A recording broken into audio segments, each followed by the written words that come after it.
All right, we're about to get started. So good morning, and thank you all for joining us for APIs and Application Security. My name is Greg Smith, and I'm your host for this track. We've been talking about leveraging APIs, standards, threats, risks, mitigations, and getting some really big scale benefits out of leveraging APIs for running our businesses. So next up, it's my pleasure to introduce Prabath, who is the Director of Security Architecture at OAuth 2.0 Inc., a company that produces a wide variety of open source software from data to screen. He's the author of the book Advanced API Security and has also authored 3 more books on Apache Maven and enterprise integration. He's also a member of Apache Access PMC and has spoken at numerous international conferences and here at CIS as well. He has more than 11 years of industry experience and has worked with many Fortune 100 companies. Prabath, it's all yours.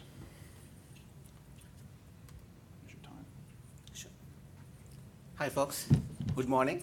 Thank you for joining in. So in this session, I'll be talking about how to develop secure OAuth 2.0 applications. So I assume all of you are familiar with the OAuth 2.0 basic concepts, at least to high level. So to give a very quick recap, like 2 minutes recap of OAuth 2.0. So it's a framework for access delegation, and in its specification, the core specification itself, it introduces 4 core grant types. One is the authorization code grant type. So this is the most popular one. If you try to log into a web application with OAuth 2.0, like a Facebook login, the underneath protocol is OAuth 2.0. Then we have implicit grant type. So mostly used for untrusted clients like SPAs or native mobile apps. And then client credentials and resource owner password grant type. So these are the 4 core grant types, but in addition to that, there are multiple things coming up like JWT grant type and SAML grant type. So I'm not going into detail, just give a recap to make sure we all are on the same page.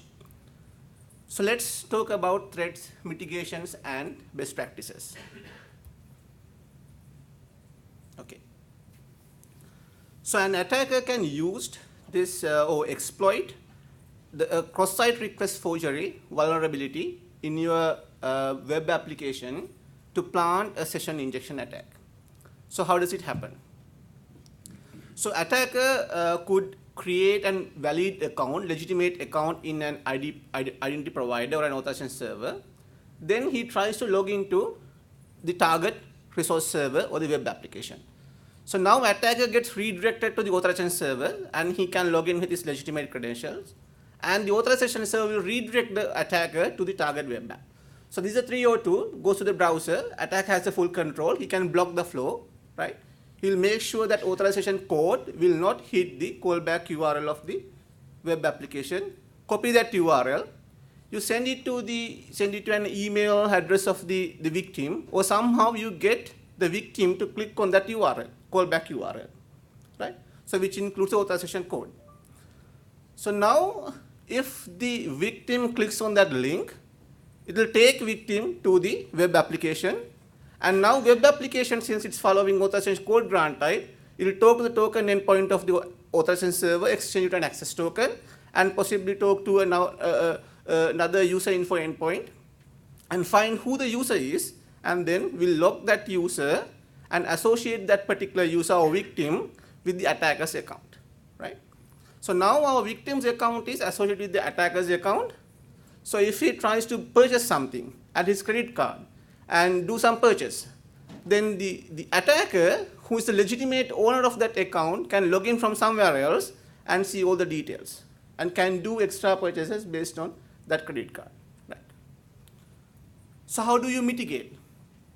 So one way of doing mitigate this kind of attacks is to have a short-lived authorization code. So if you look at LinkedIn, so LinkedIn authorization code expires in like 30 seconds. So I try to do some curl command with the authorization code, but at the time I copy it from the browser and put it on the curl script and run it, it expires, right? So make it very short-lived. So then the attacker won't have enough time to execute this attack. The other one is even recommended in the OAuth 2.0 specification, the RFC, use a state parameter, right? So the way it happens is the web application or the resource server, the OAuth 2.0 client, will generate a random number and put that as a state query parameter in the request to the authorization code request to the authorization server and redirect the user to the authorization server. And it's the responsibility of the authorization server to return back the same value which is in the state along with the authorization code back to the authorization resource servers or the OAuth 2 clients callback URL. Right. Just doing this not enough. You need to make sure at the web application side you associate the state value with the user's session, with the user's browser session. Right? So now you get the state value from the authorization code, and also the web application will get the state value from the user's browser session. You need to make sure that these two matches. If not, you reject the request. Now if you revisit the attack, if the attacker tries to send the state value along with the code in this crafted URL, if the victim clicks on that link, then it will go to the client application, but that state value in that URL won't match with the state value in the user's browser session. So now the web application can reject it. Another way is you can use Pixie. So this is a new RFC introduced mostly targeting on securing native apps, native mobile apps. But this can also be used for web apps too. So the way it works is, once again, before you redirect the user using authorization code grant type to the authorization server, you generate some random value, right? So this is called the CodeVerifier. Then you calculate the hash of this, let's say using SHA-256, and you add this hashed value to the authorization grant request and send it to the authorization server along with the hashing method, right? So now the authorization server will authenticate the user in the same way it did before, but will store the hashed value against the authorization code at the authorization server side and return back the code. Now if the resource server tries to exchange the authorization code to the access token, it will reject. You also need to send this CodeVerifier to the token endpoint, right? So then the authorization server will calculate the hash of that CodeVerifier and try to match that with the original value stored against the authorization code, which is a code challenge. So if that matches, then this is a legitimate request. But then again, doing just this is not enough. You need to make sure that CodeVerifier matches to the browser session. Once again, at the web application side, when you get the response back from the authorization server, you need to retrieve the CodeVerifier from the browser session, right? Then you can make sure that nobody has hacked in or hijacked. Okay, so token leakage. So there are multiple ways the tokens could get leaked: authorization code, refresh token, or even the access token. So there can be cases where you install some browser plugins which could be malware, which will listen to the communication between the browser with the authorization server or the resource server, and then send the credentials to the attacker's endpoint. And also, we have seen in the past there are multiple vulnerabilities discovered in TLS libraries like OpenSSL. So you need to make sure you are on the latest TLS version, and also you need to make sure all your TLS implementations and libraries are up to date. Another popular form of attacking is using the authorization code flow open redirector. So what is an open redirector? Open redirector is an endpoint hosted at the client application side where it will accept a query parameter, and the value of that query parameter is another URL, and that open redirector will redirect the user to the value to whatever the URL in that query parameter, right? So that is how it works.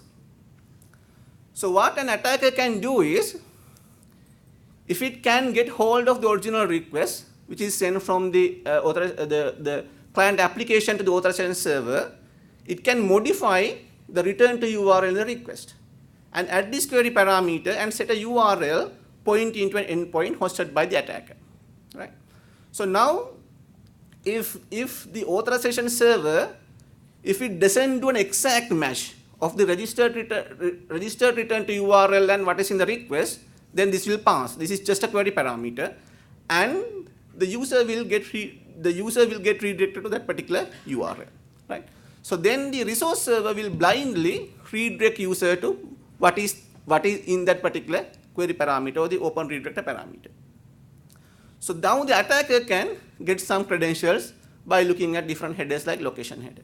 To avoid that, so once again you can do exact matches for the return to URL in the request against what is registered, and also there are some cases people have asked to do regular expression matches, so you need to make sure you do it carefully. And also at the open redirector, you need to make sure you do proper domain matching. Rather than redirecting user to any arbitrary URL, you can make sure that you only redirect to a domain which is under your control. Okay. Another token leakage related to authorization code in the mobile domain. So the way the native apps work is, when you if native apps want to use authorization code runtime, they need to spin up the browser, and they would need to get the authorization code to some kind of a URL from the authorization server, right? So now the operating browser OS should know how to hand over this token, the authorization code which comes to this return to URL, to the native app, right? To do that, native app needs to register something called URL schemes. Then the mobile OS knows if some request comes to this particular URL, then I should hand over that to this particular native app, right? So what happens is, for the same URL schemes, multiple apps can register, right? So now there's a chance the malicious app can get control of the authorization code, right? So this is one reason where the Pixie was introduced. So you can use Pixie to overcome this kind of attacks.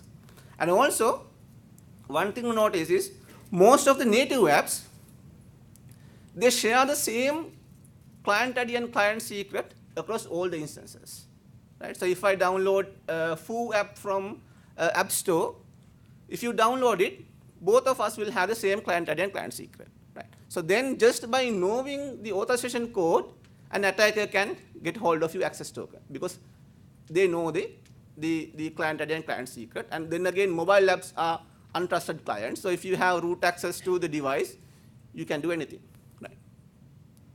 To overcome that, what you can do is, rather than putting the same client ID and client secret into all the instances, you can use something like dynamic client registration API. So when the application bootstraps, you can get a new client ID and client secret for each instance of your mobile app.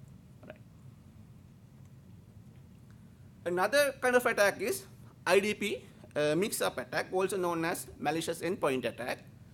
So I won't go through all the details, but I'll quickly explain what this does. So this is a scenario. This is a scenario where your client application trusts multiple IDPs, right? So you trust, this is a common use case, right? So you go to a web app, you can log in with Google, Facebook, Twitter, like many IDPs. And one of these IDPs is a malicious IDP. And what the attack is going to do is, when users select an IDP login, it will mix up this IDP selection and somehow let the OAuth client application know this is a malicious IDP. And now, when the client application tries to redirect the user to the malicious IDP, once again, the attacker will change that flow to go to redirect the user to the legitimate IDP, and then you will get a legitimate token or a code from that particular IDP. But since the resource server or the client application thinks this is the malicious IDP, it will pass that token or the code to the malicious IDP to validate or verify. Then the malicious IDP will get hold of that particular code, right? So there are few assumptions. I think those are mentioned in the slide to execute this attack. So mostly you assume the flow between the web app and the backend server when the user selects the IDP is not on TLS, so there's a way to break TLS. Right. To overcome this, there are two ways. So one is you can have callback URLs by IDP, right? So then you don't need to rely on the selection. Whenever you get the authorization code from the IDP, it comes to a given callback URL, then you know exactly which IDP this token belongs to. So now to verify or validate this token, you can directly go to that particular IDP. And then again, there's a specification coming up under OAuth 2.0 working group which introduces a set of best practices to mitigate IDP mix of attack. So it mostly talks about send the client ID and also an issuer corresponding to the IDP along with the authorization code to the callback URL. Then the client application can get to know to which authorization server this code belongs to. And also, so there can be some brute force attacks. So if your access tokens are not just long enough, then somebody can brute force and guess what it is. So recommended use at least 128-bit. And also you need to worry about the expiration. And there are 3 factors you need to decide. You need to think about when you decide expiration for your tokens. So ideally, access token would be in a couple of minutes, 1 to 5, and refresh token would be like 1 to 2 weeks, and authorization code will be like in few seconds, right? So these are things that you need to worry about: the risk associated with the token leakage, and the underneath grant type. So for example, if you have a SAML token, and if you exchange the SAML token access to OAuth access token following the SAML grant type, then the access token that you get, its expiration should comply with the original SAML token. The same applies to the JWT grant type. Right. Okay. Okay. Another thing is, so a lot of people in this conference talking about the token binding spec. So these are really a nice one, and it addresses real use cases, right? So in this, what it does is, like if I just give you a brief intro, it'll make sure all your tokens, authorization code, refresh token, and the access token are cryptographically bound to the corresponding TLS channel, right?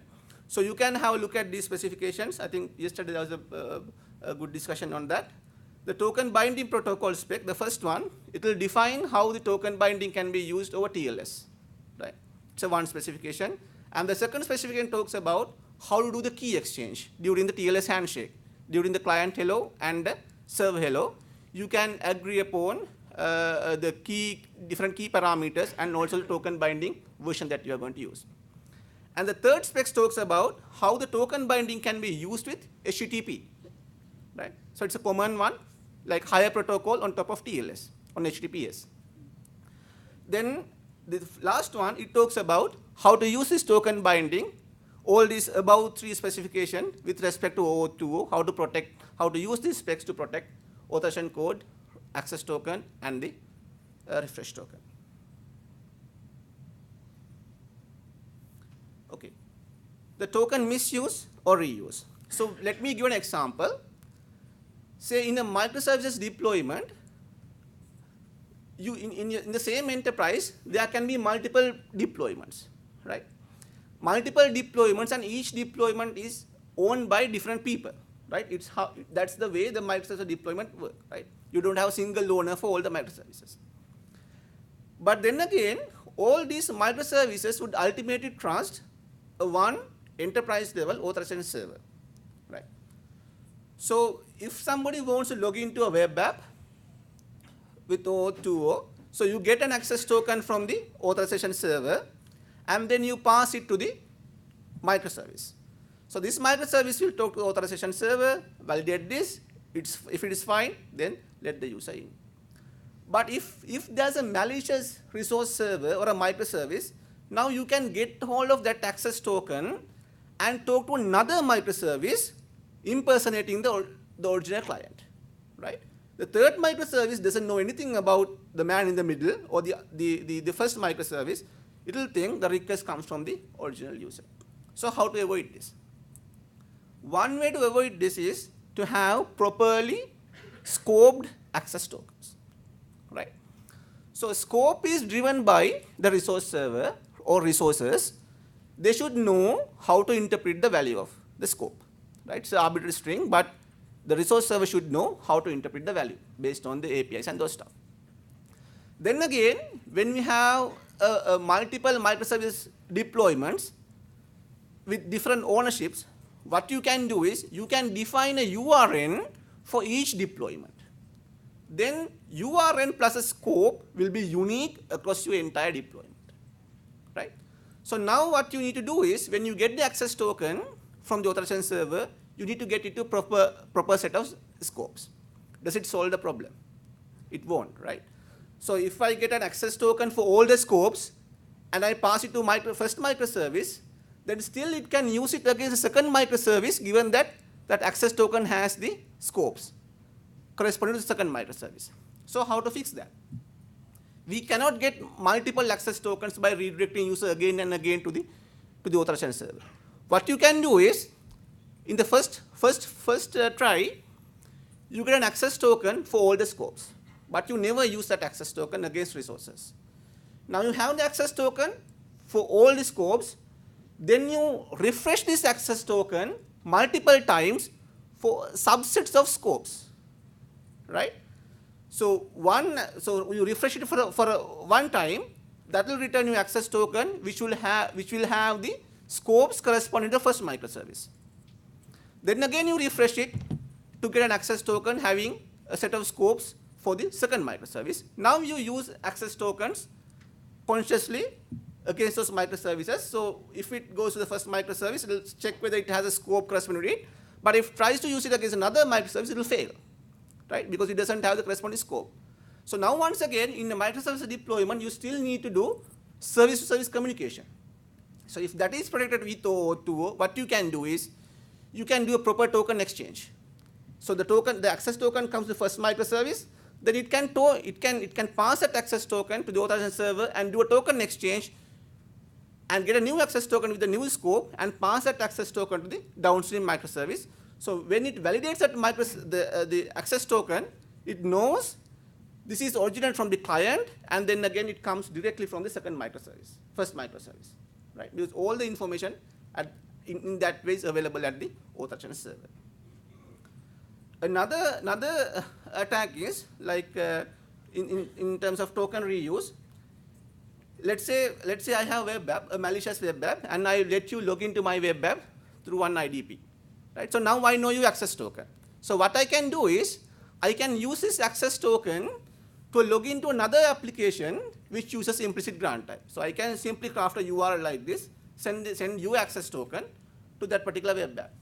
Now if that web app tries to use OAuth 2.0 for authentication, it will just try to talk to an endpoint at the authorization server. If it is Facebook, it would be graph.facebook.com/me. And it will validate the access token and return back the user's information, right? So then I can log in as the original user, right? So how do you avoid that? The first thing is avoid OAuth 2.0 for authentication. Try to use OpenID Connect. So if you use OpenID Connect here, you won't see this kind of problem. And then again, if you use OAuth 2.0, what you can do is once you get the access token, you can talk to the introspection endpoint of the authorization server. Then it will return you back the client ID, right? The client ID to which this token is issued to. Now you can see whether this client ID matches to your client ID. If it not, you can reject it, right? And if you look at Facebook, Facebook has a one endpoint. When you pass the token to that particular endpoint, I think it's not well documented. Once you pass that token to that particular endpoint, it will return you back the issuer, domain name, callback URL related to that particular application, so you can make sure whether that token belongs to you or not. Another scenario is still, this is a concern for single-page applications. Single-page apps are untrusted clients. The access tokens are visible to the end user, right? Even though it's a legitimate user, they can misuse it. Like, say, most of the time, when you access APIs, there are some throttling limits, right? Like let's say like you can do only 50 requests per minute, but that throttling limit can be same across all the users for a given application, right? So if one user tries to export the access token from the web page and do some scripting, then he'll probably eat out the complete quota, and it will have bad impact on other users, right? Even though that's a legitimate user, but the traffic pattern is not expected. So how to prevent that? So one is the token binding spec. So it will prevent that. You cannot export the token to some extent, because to do that you need to have access to the keys. But then again, since browser is under the control of the attacker or the particular user, if he tries, he may be able to get that too, but it will make his job harder. The other one is, when you define throttling limits, define it per application, per user, right? So then if he wants to eat out, okay, you do it, you will only eat out your quota. It won't have an impact on the others. Yeah, I think, yeah. So that's what I wanted to cover. Any questions? We only have time for a couple of questions. Please raise your hand. I'll bring the microphone to you. Back here first, and then I'll come up to the front row. I just wanted to go back to the token misuse that you talked about. Yeah. And you talked about getting a token that has all the scopes and then getting tokens by scope to access those particular microservices. Are you talking about doing a token exchange over there? So the client does a token exchange based on the service that he's trying to call and gets a properly scoped token over there? If you even do a token refresh, it will work. Okay. So when you do a token refresh, you can send a subset of scopes. Okay, got it. Yeah.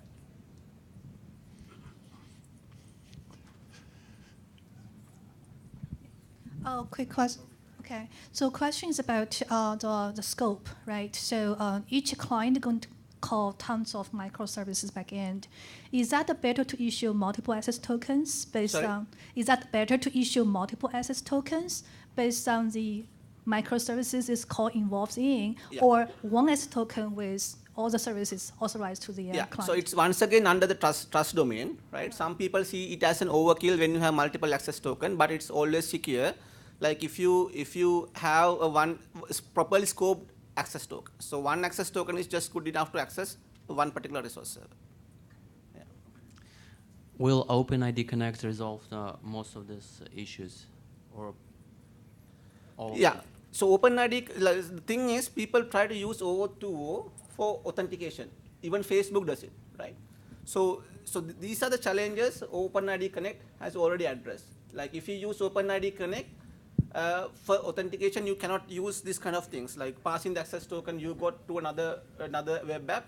In the ID token itself, you can find the audience, which is normally reference the client ID. So I'm Nat Sakimura, author of OpenID Connect, OAuth Pixie, and Jout, and all sorts of things, as well as the. Could you flip back to the page 21? 21? 21, yeah. Right. So and the co-author of the IDP Mix of Draft. Yeah. And I'd like to point out that this draft is going. Is Mike here? No, maybe not. This draft actually is expired. Okay. And it's probably not going to anywhere, because subsequent to this draft was published, we had an OAuth workshop in Trier in Germany, and came to a different conclusion on how to deal with the things.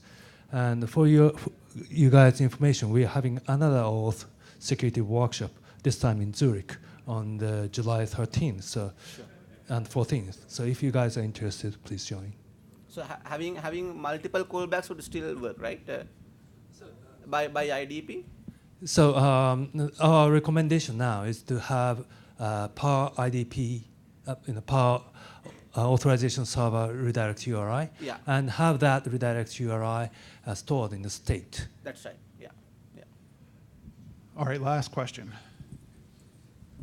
We've had a debate internally on the difference between implicit grant types versus doing auth code without a client secret for single page apps. I'm curious if you had any opinions on that. Yeah. So one thing is in implicit grant type, the access token that you will get, it won't go into the backend server, right? So whatever the things that you send in the URI fragment, it'll just stick at the browser, right? So if you're using SPA, then if you don't have backend, right, then from the JavaScript itself you can get the value of the access token from the implicit grant type. So then again, one issue in implicit grant type is the URI fragments are cached or in the browser history. So you need to make sure the lifetime of those access tokens are very low.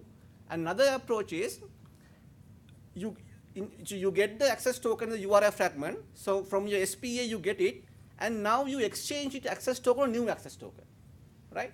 So whoever even get the access token of history, now it's no more valid, right? So another approach that you can use implicit grant type. But then again in OAuth 2.0, it doesn't mandate the client authentication.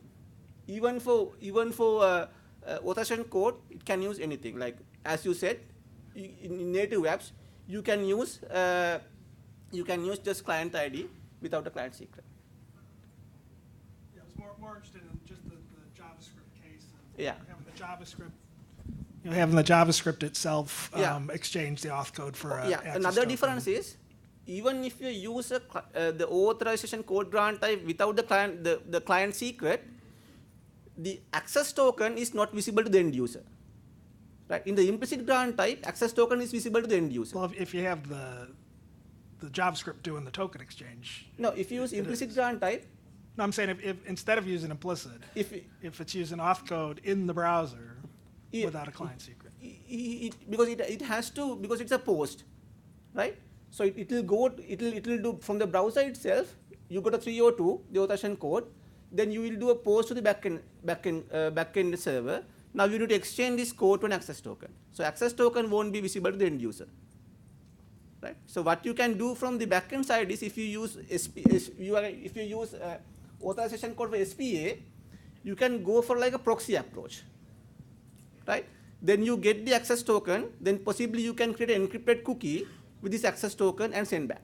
So whenever SPA talks to these different APIs, it will go to the proxy, then it will also carry these cookies. So you can decrypt the cookie and find the access token and talk to the APIs. All right, thank you all for staying extra for the Q&A. Good discussion and appreciate all your time. Please go into the app and fill out a session survey and let us know what you thought of the session. And we're going to start the last session for this track in 2 minutes.